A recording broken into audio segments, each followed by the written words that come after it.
Shalom frères et sœurs, je vous salue dans le beau et précieux nom de notre Seigneur Jésus et je suis content toutes les fois quand l'heure arrive pour que je me tienne devant cette caméra pour me faire enregistrer parce que le Seigneur certainement veut m'utiliser pour vous, pour nous tous d'ailleurs. Et parce que qui vous a dit que cette vidéo que j'enregistre ne me bénisse pas? Je les réécoute et je suis content de savoir que ces vidéos vous bénissent et me bénissent également. Nous sommes en train, comme je l'avais dit, de nous porter vers la fin de cette série. Mais aujourd'hui, comme je vous l'ai dit toujours, c'est le Seigneur qui est le chef, c'est lui qui est le patron. Donc, ce n'est pas moi qui suis aux commandes, c'est lui. C'est pour cela qu'aujourd'hui, je viens à vous avec un sous-thème. Avant toute chose, j'aimerais qu'on prie. Seigneur, nous voulons te rendre grâce. Reconnaître que c'est toi qui es l'initiateur de ce projet et que ce projet est le tien. En tant qu'homme, Seigneur, tu nous as associés à ton projet parce que tu as besoin de nous. Permets, Seigneur, que le rôle que nous allons jouer soit un rôle purement de notre classe, afin que toi, tu joues le tien qui correspond à ta classe. Fais-le pour ta gloire. C'est dans le nom puissant de notre Seigneur Jésus que nous avons prié. Amen. Qu'il vous souvienne que dans l'avant-dernière vidéo, j'ai parlé du peuple que le Seigneur s'est acquis. Donc, il nous a acquis à grand prix. Donc, nous ne devrions pas l'oublier. Je disais, entre autres, que si cela nous échappait, s'il arrivait que nous oublions que nous sommes un peuple acquis, que le but même de la vie chrétienne ne sera pas accompli. Et je disais dans l'autre vidéo, dans cette vidéo-là même, que le plus important, c'est de chercher à demeurer qui le Seigneur a fait de nous. Il a fait de nous sa propriété, son bien privé. Et dans la dernière vidéo, je parlais du sacerdoce royal. Je disais que nous sommes tous des sacrificateurs. Si le grand sacrificateur était conditionné par la mort parce qu'il n'est pas éternel et qu'à la fin de sa vie, son fils lui succédait, nous sommes aujourd'hui des sacrificateurs qui devenons directement, oui, sacrificateurs parce que nous avons reçu le Seigneur. Et très important, nous devons le savoir. Aujourd'hui, je viens à vous avec un tout nouveau petit thème qui va nous permettre de comprendre un peu plus ce que nous avons commencé à dire depuis un certain temps. Alors, le thème avec lequel je suis venu à vous aujourd'hui est intitulé « Quel type de sacrifice pour le sacrificateur que je suis ?» Quel type de sacrifice pour le sacrificateur que je suis? Alors, regardez, quand vous, quelle que soit je veux dire, la période de la Bible, que ce soit dans l'Ancien Testament ou dans le Nouveau Testament, on parle de sacrifice. Quand on parle de sacrifice, j'aimerais que tu comprennes que un sacrifice est toujours quelque chose de vivant. C'est-à-dire que si par exemple tu veux sacrifier quelque chose à l'Éternel, tu ne peux pas amener à l'Éternel quelque chose qui est mort. Quelque chose qui est morte, pour être plus clair. Tu donnes à l'Éternel quelque chose de vivant.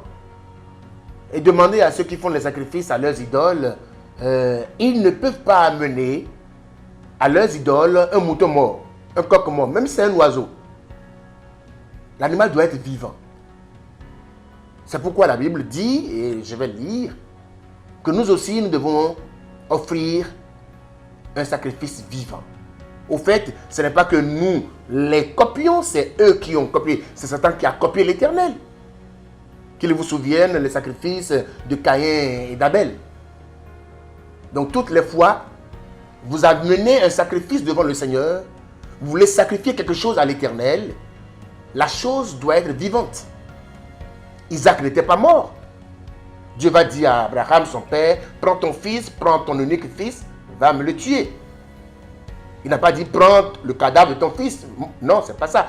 Prends ton fils qui soit vivant et maintenant, va me le tuer. Va me l'égorger. Très important. Alors aujourd'hui, donc, Quel type de sacrifice pour le sacrificateur que je suis? Très important. Alors, nous allons lire dans la parole de Dieu. Je vais lire, je crois, deux passages de la Bible.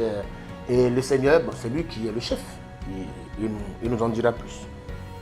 Alors, je vais déjà lire dans 1 Pierre 1 à partir du verset...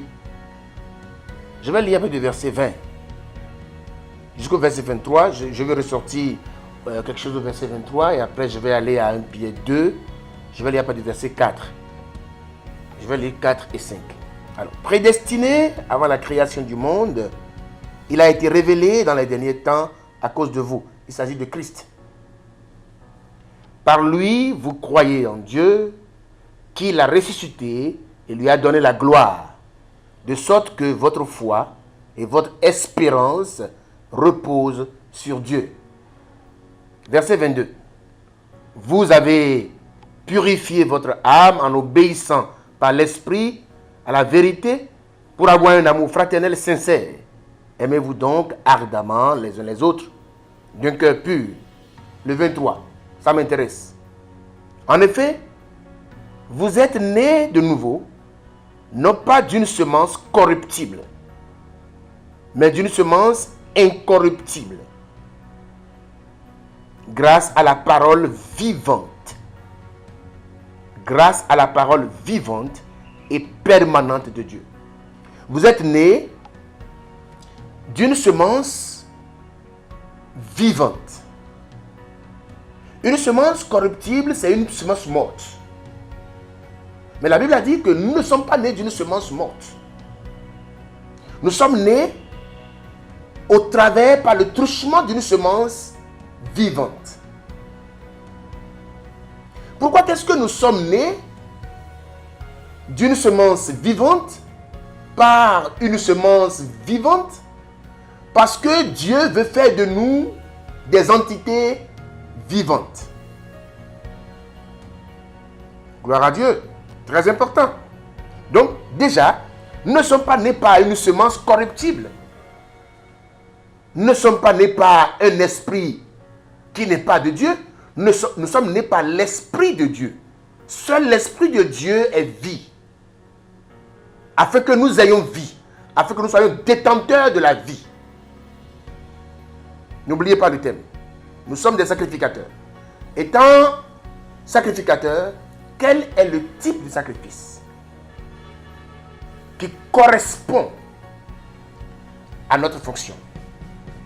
Alors, je vais lire maintenant 1 Pierre 2 à partir du verset 4. Approchez-vous de Christ, la pierre vivante. Vous voyez? Donc, nous sommes nés par un esprit vivant. Maintenant, on nous dit de nous approcher de Christ qui est lui-même vivant. D'accord? Approchez-vous de Christ, la pierre vivante, rejetée par les hommes, mais choisie et précieuse devant Dieu. Et vous-même, en tant que pierre vivante, très important, en tant que pierre vivante, laissez-vous édifier pour former une maison vivante, une maison spirituelle. Gloire à Dieu, très important. Regardez. Il est très important de savoir que pour construire une maison de pierre, il faut des pierres. Pour construire une maison, si par exemple pour faire ce pupitre-là, si on veut le faire en bois, il faut que ça soit du bois. Si on veut le faire en bois avec du fer, ce ne sera pas vraiment un meuble correct, forcément. L'ensemble doit être du fer, l'ensemble doit être du bois. C'est ça une maison. Pour construire une maison, on lève les murs et les murs ont la même structure. D'accord? Donc Dieu voulait une maison spirituelle. C'est pourquoi nous autres avons été régénérés par une semence vivante, parce qu'il veut nous édifier sur une structure vivante qui est Christ. Christ est la fondation. Très important. Maintenant, je vais continuer. Et ce qui m'intéresse beaucoup, je vais toucher tout ça tout à l'heure. Donc, Et vous-même, en tant que pierre vivante, laissez-vous édifier pour former une maison spirituelle vivante. Un groupe de prêtres afin d'offrir des sacrifices spirituels que Dieu peut accepter par Jésus-Christ. Afin d'offrir des sacrifices vivants. Alléluia. Des sacrifices spirituels sont des sacrifices vivants. Des sacrifices vivants sont des sacrifices spirituels. Alors, quel est le type de sacrifice que toi et moi, si nous sommes des sacrificateurs, comme la Bible dit, oui, notre sacrifice doit être toujours un sacrifice vivant. Un sacrifice vivant. Et quelle est la vie d'un sacrificateur? La vie d'un sacrificateur, c'est d'offrir des sacrifices. Quelle est ta vie? Ta vie, c'est d'offrir à Dieu des sacrifices. Actuellement, je suis en train de me laisser conduire par le Seigneur. C'est un sacrifice. Mais il faut que ce sacrifice soit vivant. Il sera vivant quand il est spirituel. Quand il sera spirituel. S'il n'est pas spirituel, il ne sera pas vivant. Que faites-vous? Balayez-vous dans une église? Il faut que votre service soit un service vivant. Êtes-vous membre d'accueil? Il faut que votre service soit un service vivant. Un service spirituel.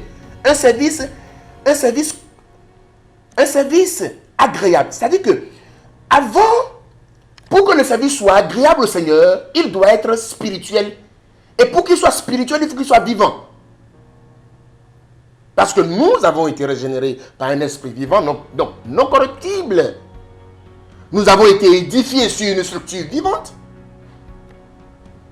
Pourquoi alors offrir des sacrifices morts? Non. Nous sommes faits pour offrir des sacrifices vivants. Uniquement des sacrifices vivants. Quel que soit ce que tu fais, tu veux faire une offrande, tu veux faire un don à un frère, il faut que ça soit vivant. Ça soit spirituel. Il y a des gens qui se demandent, mais comment est-ce qu'on peut savoir si ce qu'on fait... Parce que tout ce que je dois faire doit être vivant, doit être spirituel. Vous ne croyez pas? Je vais vous lire un verset biblique. Romains. Vous allez voir que même nous sommes des êtres, nous sommes des structures, nous sommes des entités vivantes. Gloire à Dieu. Romains 12. Je lis à partir du verset 1. Je vous encourage donc, frères et sœurs, par les compassions de Dieu, à offrir votre corps comme un sacrifice vivant. Vous imaginez? Notre être est un être vivant. Notre parole est une parole vivante. Notre être est un être spirituel. Notre parole est une parole spirituelle. Notre service est un service spirituel. Nos dons sont des dons spirituels. Même nos reproches. Veux-tu faire des reproches à un frère? Ça doit être vivant. Si ton reproche n'est pas vivant, ce n'est pas consommable par le Seigneur. Parce que tout notre être est un sacrifice à l'Éternel. Et tout ce que nous donnons au Seigneur, il doit pouvoir le consommer. Alors quand vous offrez quelque chose à quelqu'un qui le rejette, ça veut dire que la chose ne lui est pas utile. Le Seigneur ne prendra rien de nous si la chose n'est pas vivante. Si la chose n'est pas spirituelle.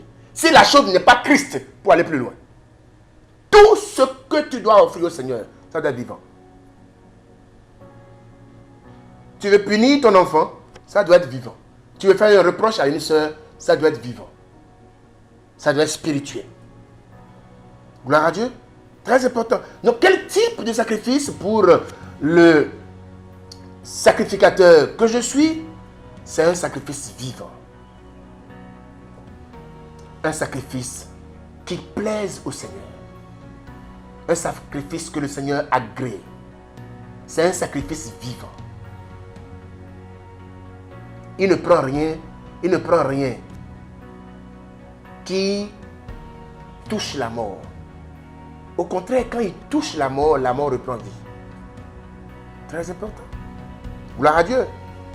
Donc j'aimerais que vous compreniez. Et c'est pourquoi, vous voyez, c'est pas possible que vous arrosiez une plante morte. Regardez cette plante. D'accord?